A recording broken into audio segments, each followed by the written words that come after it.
Engineer Gold Mines is focused on the exploration and development of the historic high-grade Engineer Gold Mine situated 32 kilometers southwest of Atlan, British Columbia. Engineer Gold Mines is fully permitted for surface and underground exploration with the drill program now underway. Engineer Gold Mines Limited trades on the TSX Venture Exchange, symbol EAU. For more information, please visit us at engineergoldmines.com. You're listening to HowStreet.com radio, available online at TalkDigitalNetwork.com. Welcome to HowStreet.com radio, the online source for market opinions. Here is Jim Goddard. My guest is Stewart Muir, Executive Director of the ResourceWorks Society. His website, resourceworks.com. You can find him on Twitter at SJ Muir. Welcome back to the show, Stewart. Thank you, Jim. Stewart, should natural resources be keyed up by the government to help lead Canada back to recovery? Oh, this is a great question. It's a burning question. You know, when you look at parts of the economy that Canadians really control and aren't controlled by others or heavily influenced by other countries, the things that are under our feet, that are around us, which also are things that the world needs, are always a good place to look, because when it comes to those things, natural resources, we have more control over that than we do other things like trade that we're dependent on what other countries decide to do. You know, if the world needs to have, in the economic rebound, it needs to have minerals, metals, it needs to have fuels, it needs to have fibers from wood products, or it needs to have foods. These are all things that come from our country, and it's often easy to overlook that because there's usually, I find, more buzz and excitement about things that seem new, cutting edge, maybe getting away from the past and into, you know, whether that's just simply services or, you know, technology in a general sense. But often those areas turn out to be more hype than reality. And often it just eventually swings back to, okay, what's real, what's material, what can you tap with your knuckle and say, that's solid, that's something that the world wants and will pay to buy from Canada. So I think if you're talking about governments managing economic recovery for Canada through COVID, this is a place that, certainly through the Task Force for Real Jobs, Real Recovery that I've been leading as convener since last spring, you know, this is really what a lot of it comes back to. And that's what we've been talking to governments about. What's the reception from the governments been? I think there initially was maybe a little bit of caution. You know, as we explained that our task force consisted of an unprecedented assembly of groups from coast to coast to coast, led by a group of volunteer advisors with very deep expertise in a whole range of areas, that we weren't doing it to promote the self-interest of some corporation or a particular industry or a particular project. We really were out there to represent the interest of, by the end, our membership totaled 3 million Canadian workers, a very substantial part of the whole national workforce, 250,000 businesses represented in different ways, First Nations, trade unions, different associations from all kinds of industries. You know, I think there's been a degree of comfort with what we're doing, whereas if it was just simply, hey, we want to build this project here, you should listen to us because we're going to invest a lot of money. I mean, that's important for governments to hear, but it's not necessarily what they're looking for when trying to make decisions that involve public interest. And so having a bigger show of common cause, which is what we've done with the task force, I think has been very helpful because we're looking for constructive ways to solve real problems we've got. I mean, everyone's aware, especially in 2021, of issues around climate. What do we do about that? That's a project for everybody. It's not limited in its scope. Everyone needs to be part of that if we're to be successful in reducing the emissions and their impact. How do we work together? How do we turn that into opportunities? And, just one thing we can look at that Canada's got in spades to help with global climate is export of natural gas. I know that there are purists out there who say, oh, natural gas, that's a fossil fuel. That's bad. We can't have that. We've got to get rid of it. Well, no one ever said we just need to get rid of fossil fuels. That's a kind of made up goal from various pressure organizations that don't want petroleum development. What they're missing when we just talk about fossil fuels is that the real problem is reducing emissions, because emissions cause the problem. Fossil fuels, yes, are a source of emissions, but they aren't the problem in themselves. And we know this because, for example, you look at your car and your driveway. The car you're driving right now, if you're like the average person, you got a, car, it's a few years old, but it's relatively new, and you've had it for a few years. That car is probably getting, 10% greater fuel mileage than a car, the same car from 10 years before. And that's because of advances in technology. So every decade, 10% improvement in fuel performance. You keep doing that over the decades, and you actually get to a very significant amount of emissions reduction just from doing some of the things we do. So we got to keep going with that. I know we're all excited about electric vehicles. I am, but they still carry all sorts of problems. And even if we change like half of our cars to be electric vehicles or zero emissions vehicles over the next couple of decades, it actually won't make that big a dent in emissions. And there's a little bit of I think, over expectation in electric cars to be this grand climate solution, which they aren't, and they never will be. And even if we make a change like that, half our cars become electric cars, we will still see the same amount of fossil fuels used in 2050 as we did in 2015.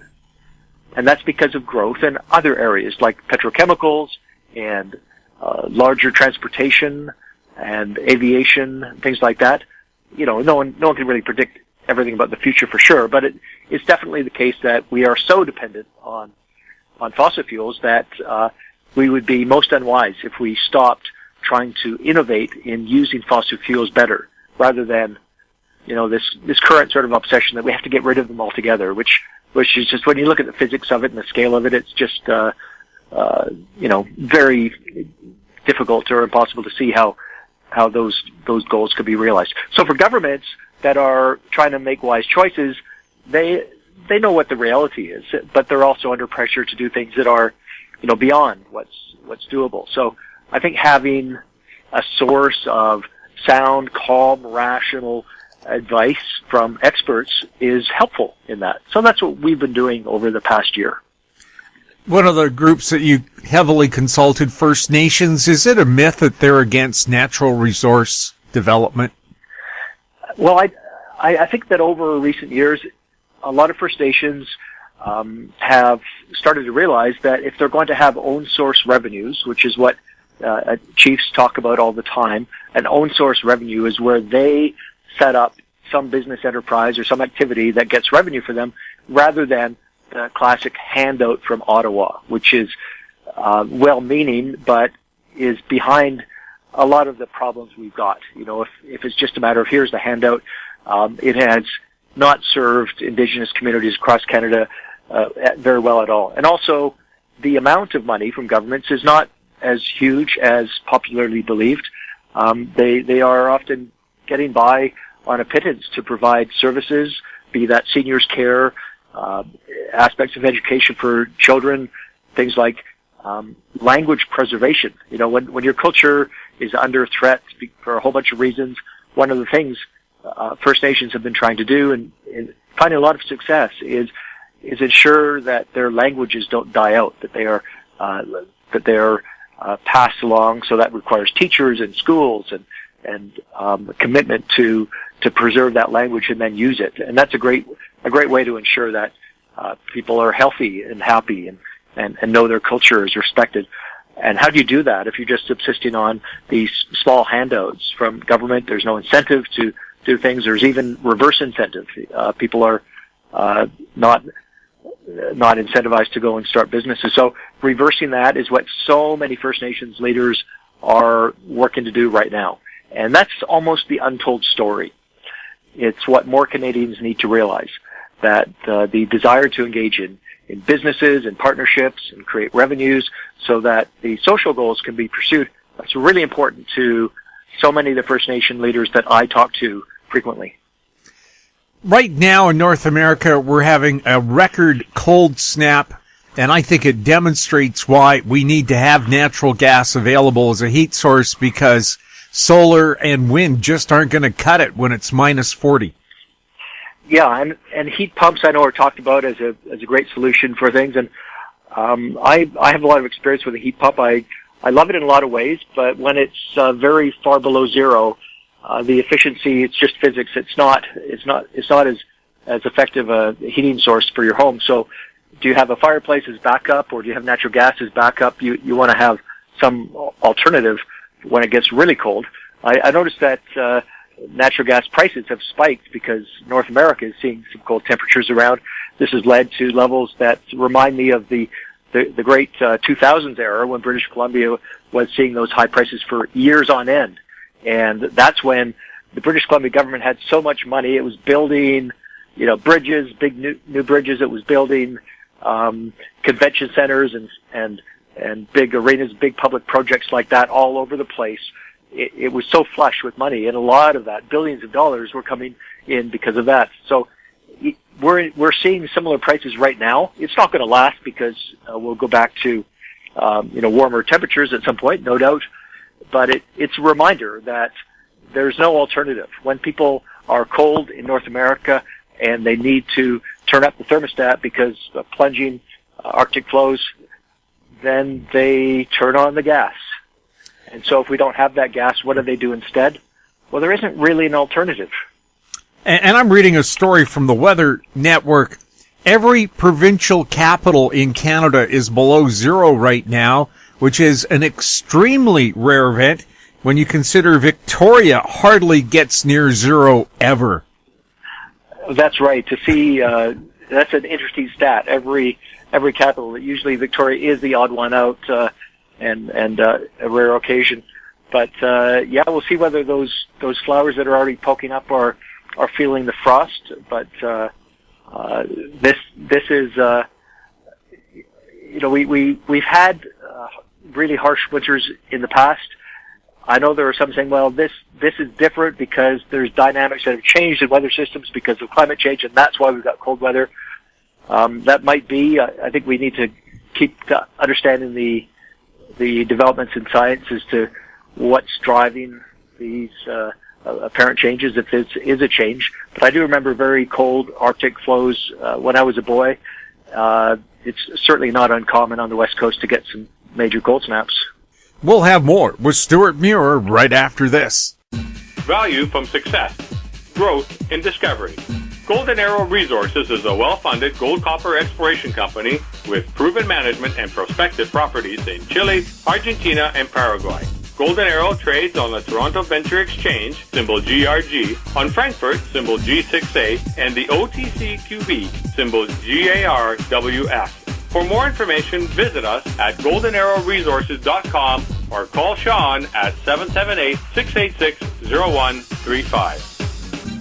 Media recognition from Bloomberg, Reuters, recycling trade publications. Patented process for 100% recovery of critical metals, including cobalt, lithium, nickel, manganese, aluminum. American Manganese is focused on recycling lithium-ion batteries for electric vehicles. American Manganese trades on the TSX Venture, AMY, the US, AMYZF, and Frankfurt 2AM. For more information, visit AmericanManganeseInc.com or phone me, Larry Ray, at 778-574-4444. Welcome back. We're speaking with Stewart Muir. Stewart, could mining lead the way to Canada's economic recovery? Well, it can and it should. And recently, in Vancouver, we had the Roundup Conference. It's a big annual event. 6,000 geologists show up. They made a really strong case, and we were hearing recently from the head of the Mining Exploration Group, AMEBC, and she was saying that there's 12,000 people employed in mineral exploration in BC, and they raised almost $400 million for exploration and development. So what happens, I think anyone who grows up in Vancouver area, the West Coast, you've got friends who've gone to work in exploration. They've gone up for the summer maybe, and they've worked in a remote camp collecting samples and supporting blasting and drilling and that kind of thing. Probably everyone knows someone like that. And that's still, in 2021, a big part of the economy. It's not one we see that much of if you're just downtown all the time because the work is done elsewhere. But it is what creates activity in those law offices as they're starting companies and doing public offerings. It's what's in those accounting offices. People are working on that stuff. It fuels an enormous amount of employment and activity. And this is an area we know if we see expansion in the use of batteries globally, the use of electric motors. Both of those things require a whole slate of critical strategic minerals that are ultimately at any given point in finite supply. So we constantly need to identify new ore bodies that will yield the next wave of supply. It could take many years. It could take 12, 13 years to develop a mine concept in British Columbia, which, given the pace of energy transformation, we probably need to ensure that where a quality project with a substantial, valuable ore body involved is identified, then we need to move quickly and ensure the right environmental protections are in place to be able to develop that. Because if that doesn't happen around the world, then the idea of electrifying the economy is going to be just an idea. We do need to make sure that exploration is healthy in BC. Is BC one of the world's leaders in copper mining, and is it true you need at least 300 pounds of copper to make an electric car? Well, yeah, so 300 pounds is the latest figure I've seen. And also there's numerous other metals. There's going to be new kinds of batteries that call upon different things. It won't just be lithium and cobalt. We're going to see other metals, other substances that are brought in to be part of that. We may not know exactly what the future holds, but it definitely means more mineral elements from the periodic table need to be developed. And when you look at a few mine projects around BC, especially in the northwest, I think that's a good example. But the center interior has got some exciting stuff going on. West of Prince George, there's a well advanced proposal. It takes years to get these things going, and governments need to, I think, ensure that there's not undue impediments placed in front of permitting. And it seems like the trend generally is for it to become more difficult and slower to get just about anything approved by government, which is the wrong direction to be going in. We need to protect the environment, have the right protections, but not so much so that we just simply chase the investment away. So minerals come from Congo or Mongolia or something, places that maybe don't have the same amount of oversight on environmental protections as we do, and where the social license issues are not necessarily treated the same way. Here the way of doing projects is really without a parallel in the world. It's as good as it can be anywhere in the world right here in BC. So we should be a place that's able to do more mineral exploration and ultimately mine development. We'll have more with Stewart Muir right after this. Avon Resources Limited is a gold exploration company with significant projects in British Columbia and the Yukon, trading on the TSX Venture Exchange, symbol ABN, and the OTCQB, symbol ABNAF. Surrounded by world-class gold deposits and mines, Avon's 23,000 hectares Forest Kerr Gold Project is located in the heart of the Golden Triangle in northwestern BC. For more information, visit us at avonresources.com. Don't miss out. Stay informed. Receive the HowStreet.com weekly recap with thought-provoking podcasts, radio, and articles delivered to your inbox. Sign up for the HowStreet.com weekly recap on our homepage at HowStreet.com. Welcome back. We're speaking with Stewart Muir. Stewart, Canada could become the world's leader in rare earths development, could it not? Because Canada has the most proven reserves of rare earths. The only thing missing, the mines and the factories to develop them. Yes, rare earths are tricky. They can be very energy intensive to develop.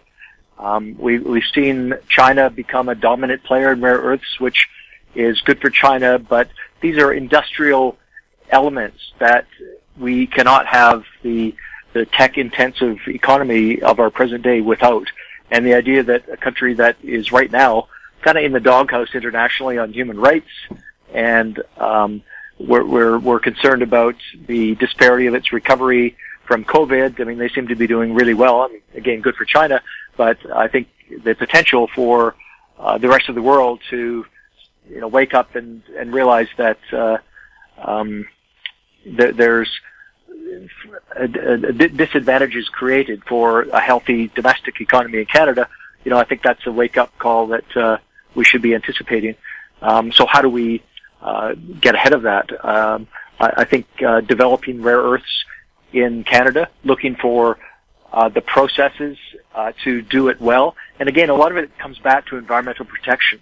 And, just recently there's been some pretty exciting developments in how do you handle the waste issues, in particular wastewater, because there's an enormous amount of water that comes from mining, and that has to be then stored in tailings ponds. It has to be remediated over time, which is very expensive. And also there's still, often there's metals that exist chemically in the wastewater that could be accessed, and creates better value. More efficient mines is a good thing. And so I think right here in Canada, we do have the universities that are doing the scientific work to enable this. And I think that's going to be part of how there is a successful development of a critical mineral strategy for Canada. And we're actually working, recently I applauded the federal government. It signed an agreement with the United States, Canada-USA agreement on critical minerals to ensure that we have a more continental approach to this important question, because it is ultimately not just an economic question, but it's also one of economic security and security of supply. That you want to make sure your industries have access to the things they need when they need them. Now, I understand that there's going to be a plant developed in Saskatoon, Saskatchewan. There's also rare earth developments taking place in Quebec. Could this be part of Canada's e-future? And I'm thinking of all these idle car plants in Ontario. Should the government be encouraging them to be converted into making e-vehicles? Because when you ask people, all my friends say their next car, they want it to be electric. Even those with pickup trucks say they want an e-truck. Should Canada become the leader, and could the government point a little help in that direction? Well, finding the things that we can be best at. It's unlikely that Canada will be, say, a Germany, an Austria, Japan in terms of e-vehicles, because they've got the industries they do. But of course, we do have our own healthy, robust domestic industry, and that's an enormous employer. It's depending on when you're measuring, it could be the biggest export or the second biggest export in the country. So automobiles are really important to us. We want to make sure we're competitive. How do we stay competitive so that suddenly all the cars aren't made in the lowest cost jurisdiction that has preferred access to the critical minerals that are needed?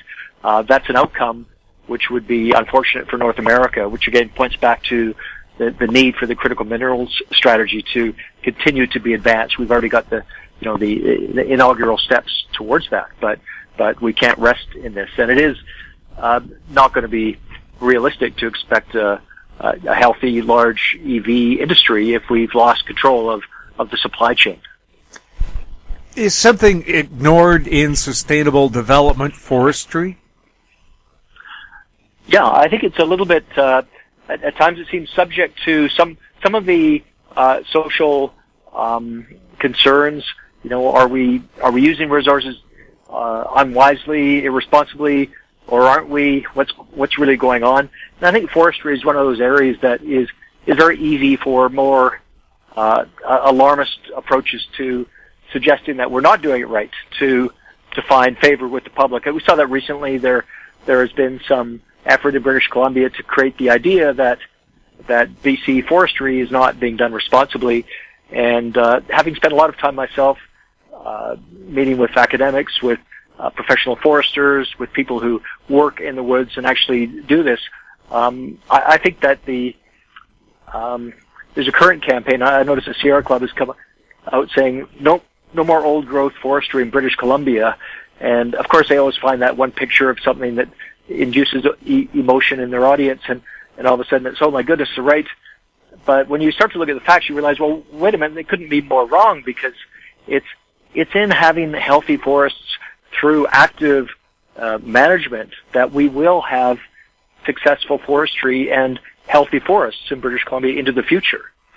And if we just simply put our forests into a sort of glass case as if it's a museum and leave them there, well, we're going to have what happened in California with wildfires, in Australia. You know, the idea that forest fire suppression is the right way to go for decade after decade, until suddenly you've got all this dry material in forests, it goes up. I mean, that's happened in BC too. There's other causes. You know, climate change is a factor in that. But the idea that this is all any forestry is bad because it changes the natural environment, it actually isn't that way at all in BC. You've got places that have been forested, that have been logged once, they've regrown, they've been logged again, and now they've been replanted a second time. So you get this third generation. There are lots of forests like that. And if you go into the woods, you realize that having a healthy, dynamic mix of species is something that you can actually be part of. Humans can be part of planning the forests of 200 years, which, you know, are ones we're planting today. So the reality of this is very much different than some of the rather alarming public claims. And I think it's very important for people just to, you know, examine the claims being made and ask common sense questions. And if you're really concerned about it, seek out better information. And there is information out there. Stewart, thank you so much for chatting with us. Thanks, Jim. My guest has been Stewart Muir, Executive Director of the ResourceWorks Society. His website, resourceworks.com. Find him on Twitter at SJMuir. If you have any questions for Stewart or any of our other guests, you can send them to info@housestreet.com. Our YouTube channel is Talk Digital Network. Find us on Twitter at House Street. We're also on Facebook. I'm Jim Goddard. Thank you for listening. Comments made on HowStreet.com radio are an expression of opinion only and should not be construed in any matter whatsoever as recommendations to buy or sell any financial instrument at any time. Available online at TalkDigitalNetwork.com. HowStreet.com radio is a production of House Street Media Incorporated.